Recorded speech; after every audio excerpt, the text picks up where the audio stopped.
And here we are with Miss Vulcan, educator in the local school systems. And we're going to talk about like I like to call it, the devil in their pocket. The social media, how they're using social media, good or bad. There's good things for social media. They can connect, or they can use it for, what we say, nefarious reasons. And I just want to get her opinion on what she sees in the school system with the use of social media. So the distraction of social media, it's become almost an addiction for kids. And not even just social media, but just as he said, like the devil in the pocket. I remember telling a kid they need to get off their phone. We're in class, I'm teaching. They've got their phone out, and I was like, you need to, put away your phone. We're having school. And the student's like, I am. Yes, I'm putting my phone away. And while they're typing, because they were so engaged in some game. Okay, do they realize they're engaged? No, they did not. No, they don't. That was the thing. Like, they really, I think, thought they were putting their phone away, but they were that addicted to it that they couldn't. So, because it happened so fast, and yes, it's like... Yes, and I think the connection, just the human connection, you can walk through the lunchroom and kids are on their phones playing games or texting with friends, sitting at a table full of people and not conversing. And so that's why I think the Focus Act in our state, where phones are not going to be allowed to use... The state is Alabama, by the way. Yeah. At all on school campuses, it's going to be hard for kids, but I think it could be good for kids because they are going to have to engage with people in a way that a lot of them are not used to. You say it's hard for the kids. It's going to be different for the kids. That's why it's hard for the kids. Right. Because they don't know any difference. Right. Right? Right. So, I mean, it's going to be a new experience for them. And it'll be hard on you, the educator, to to relay that message because they're so used to it. Right. They know no difference. And their parents are so used to it. Parents are, I can tell a kid to, it's like, why do you have your phone out? It's my mom. She's talking about, transportation this afternoon. I'm like, can it wait till 3:00? And, that's, parents are upset because how will I get in touch with my child in case of emergency? And not to be that old lady, but, how my mama got in touch with me in case of emergency. She called the school office. And somebody came to get you. Exactly. And we're all a victim of the instant gratification of being able to contact somebody whenever we want to. Exactly. And it's going to be a learning curve for all the children when it happens. And what's the bill called again? Focus Act. The Focus Act. Because you can have your phone in the school. It has to be not visible. It has to be off and put away. Off and put away, which our middle school locally has done a great job in the past with that. It's like you can have a device, but it has to be in a locker until a certain period when you go to the last time you go to the locker, and then it has to go into the backpack or something. But if it's visible, they would take it away from you, and the only person that could retrieve that device was a parent or guardian. Which I believe, there's no reason other than at the end of the day, if you need to contact your child about transportation, that you have to have constant contact with them when they're at school. Exactly. And it's just something we've gotten used to. And it's something that honestly the school system created before all children had Chromebooks. We started saying, well, we don't have enough computers to put in every child's hand, but so many kids have a device. We started letting them bring their phones so that they could access the internet and look things up and complete schoolwork. But now every child in our county, at least, and I think in most places in the state of Alabama and in the U.S., they're issuing devices to students. And so students have a Chromebook, so there's no reason to get your phone out other than things you shouldn't be using your phone for at school. And you brought up a good point that I don't want to say I'm anti having a device. No. There is potential for good with devices and social media, but it's just a different time now where they have this device with them all the time and what they can use it for. Right. So we have to direct them to use it for the right purpose. Yeah. It's like if you're looking up information, like I said before, my little short, pertinent information, entertainment information, that's fine. But then it's like the big brain disease, like they call it. It's like we think too much and it becomes an addiction. It's like we have to have this now, this, whatever. I can see this, I can look this up now. If that makes sense, I don't know. Well, I can't verbalize things. And I don't even know how to explain this in a way that like adults will understand. You know, like research, like you're looking something up. Yes, and it's perfect for that, right? Just wait. So I'll ask it. You know, you're researching this topic, and so a student will pull it up, and they've Googled whatever the topic is, and so all these, you know, websites come up. They only want to read the little tiny part that comes up with each one. They think that's all there is. They don't realize if you click the link, there's more there. And if they clicked it and they went to the link where there's more there, they don't want to read it. So they asked me how to cite Google. It's like, you don't cite Google. You got to click on the link to get to the more things. And they're like, what? Well, it's the attention span. I mean, it's not unfortunate. Or it is unfortunate. It is. It's unfortunate because it's fast. And we get lazy. The human brain gets lazy if it's that fast. When it gets into other things, it's like convenience is great. But if you take away things and you don't have to like consider and think about it, you automatically, it's no fault. But your brain will say, well, that's available and we're going to do that because our brains are predictive. It's like, if I do this, this happens. It's why reading, the conversations I had with my kids when we read Fahrenheit 451 this last year were amazing. Like the fact that you actually have to think and engage, and they are the ones telling me those things. And I could say, so do you think that Ray Bradbury was on to anything when he was talking about this? And they're like, yeah.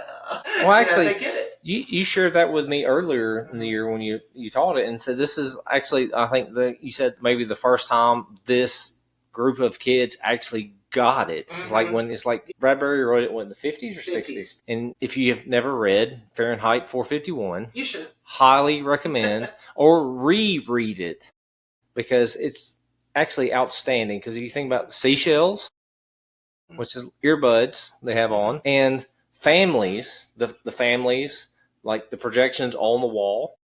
She was talking about her television set being her family. Well, the television set being her family, but like project that out now. It's like friends, family. It's Facebook. It is Facebook. I mean, it's 100% Facebook. Yeah. There is no doubt. Yeah. And she was, I can't remember her name. Ellen? Mildred? And she wanted to have more family because she only had 2 walls. Wanted to have 3 walls, or 4 walls and 4 walls. Yep. Yes. Which is the dilemma that the children are having now with Facebook, TikTok, and Snapchat, and there's other ones. They want more and more and more and more and more because they have the fear of being left out because they have to have it all the time. Another thing to think about is the fact of the advertising that your children get or people get or anybody gets, just anybody gets, that's open with the algorithms, which is targeted marketing. Is genius. Yep. I appreciate but it's constant. And because the advertisements are geared towards what you're interested in. Yes. And the algorithms, like I wish I'd came up with it, honestly. It's very smart. Because it's smart and it's in your ear all the time. And it's anything you've looked at or like if you scanned on and you stayed on that site for just a little bit longer than another one, and that's what comes up in your advertisements. So we have to think about that. It's like when you have somebody with a device, they're looking at it, and it's like, boom, boom, boom. You have given no consent for it. It's like you have control over maybe television, or streaming. I shouldn't say television. That makes me old. Well, speaking of television, like when I'm trying to help kids find books in the library, I could say, you know, what TV shows do you like? And I had a kid this year go, what do you mean by that? Yes. I was like, whoa, what do you stream? Like I had to change that whole, they didn't know what I was talking about when I said television shows. But what I was getting at is it's like the advertisements that, based on their algorithm is targeted to them. Yep. You have no consent what somebody is sending to your children and the information because of the information they're getting from TikTok, Snapchat, or whatever. This is a totally different podcast we can come up with. You don't give consent for these people to get information from your children, even though you can put in there they're 13 years old or less, which is the COPPA, COPPA Act or whatever. But I was trying to bring the point is if whatever service they use, and you can say they're underage, you put their birth date in, but it's not really, there's no policing of that. I read an article with, I think, not to call anybody out, a certain platform. Say I could join now. I might do it as a test subject as a sub 13-year-old person. And I can put in there my birth date and all that. And it wants to add your contacts or friends from this other platform. And it's over and over and over. And the biggest button they put on the screen is yes, the other button's small. The algorithm they use, the first time you go to discover, is almost 18-21 plus information, even though they've said they are less than 13. Well, and I want to test it. I'm actually going to test that. I will actually test that in the next week, and I will show you screenshots. How parents are creating social media with their children. Kids are just creating and saying how old they want to be.